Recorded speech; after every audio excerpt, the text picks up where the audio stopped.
Hello everyone, my name is Bahna. I'm the president and founder of the Waffles Foundation, and I want to thank you for joining me on what could possibly be the most important video you ever watched in your entire life, because it contains the safety of your loved ones. I make a video like this every single year, but this year I want to do one again for 2024, because every single year for spring break and all throughout the year, people come down to the lovely state of Florida, and they come down for spring break, and we all know with college students and younger people, there's excessive drinking. But what the parents don't know, what guardians don't know, is all about Florida's insane alcohol laws. And this is going to be a brief video explaining that, and I want to do this video because I want you to educate your children and yourselves before coming down to Florida for spring break or at any other time, because since 1980, Florida has had the most insane alcohol laws in the state of Florida.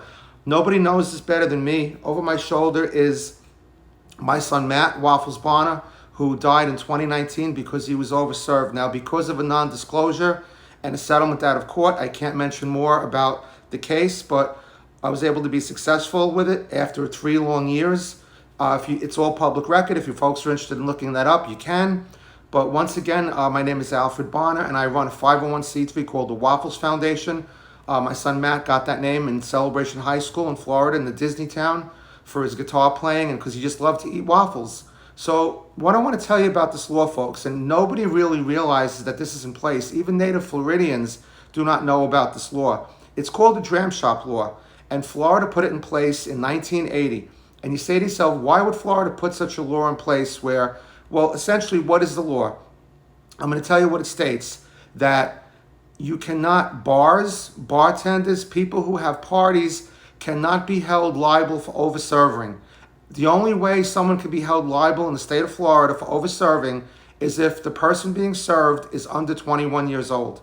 So what that means, folks, now I have a lot of friends who are bartenders. They're lovely, fantastic people, but it's a big world out there and people have bills to pay. So what that means is that if someone needs to be cut off and the bartender wants to make more money and they're not cut off, that bartender, that establishment will not be held liable under Florida law. They've only gone against that law one time since 1980. So let me tell you, Florida statutes are not with it.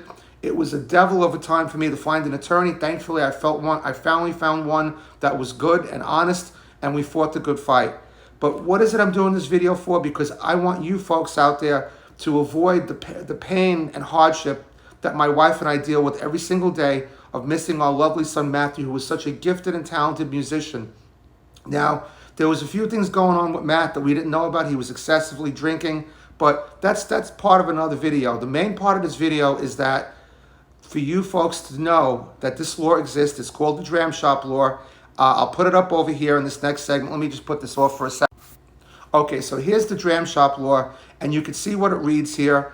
And again, I'm not an attorney. I'm a grieving dad, and I fought this fight since my son died in 2019 until the case was settled last year in 2023. It was settled. So it was almost 3.5 years that it took me. But the fact of the matter is, we just got a settlement. We didn't get the law changed. I would love to get the law changed. So if there's an attorney out there who's got the gumption to take this case even to the Supreme Court, call me up, let me know, because I think it's an insane law. Now, anyone would say, if there's a law out there with 49 states say something is red and one state says it's green, you would say to yourself, there's something wrong with that one state. It's just common sense. So read up on the law. It's right over here. And there's another part of the law which says that if someone's a habitual drinker, then the bartender can be held liable. Let me tell you, that's an impossible thing. My son was a habitual drinker. That's impossible to prove because most places down in Florida are big places. If I'm the bartender tonight and the next guy comes tomorrow, there's 5 bartenders, and even if they do kick a guy out, no one's going to remember. You can't prove it. It's insane. It's impossible. So what I want you folks to avoid is what my wife and I have to go through every single day, and we had to go through the morning when we found out that he died. We had the classic situation of 2 detectives coming to our door and letting us know that our only child, our gifted musician son, who was so good and so loving, such a wonderful person, who used to teach children how to play instruments and loved music so much that's why we started the foundation. Our foundation helps young musicians. We give them instruments. We give them lessons. We help teachers. We're now doing court-ordered service hours. So look into our website. It's the Waffles Foundation, Inc., www.wafflesfoundation.org. And this is why we do it, folks, because I want you to avoid the situation that we live with every single day, the empty chair at every time we have dinner, the non-presence at Christmas time. And just for those of you who, and I think everybody out there loves their kids, but we were particularly close to our son, and it's just, for me, it's the daily things. It's the text I would get when somebody was coming to town that we were going to go to see a concert. It's his friends coming over the house, who thankfully, a big shout out to our Waffles friends who were just so good to me, who constantly check in on me. I mean, Matt was such a great person that he also had wonderful, great friends around him, and they help us with the foundation. And I'm so thankful for that each and every single day, along with the myriad of wonderful people out there, our ambassadors and everybody who helps us to spread the word. But again, folks, spring break is coming up.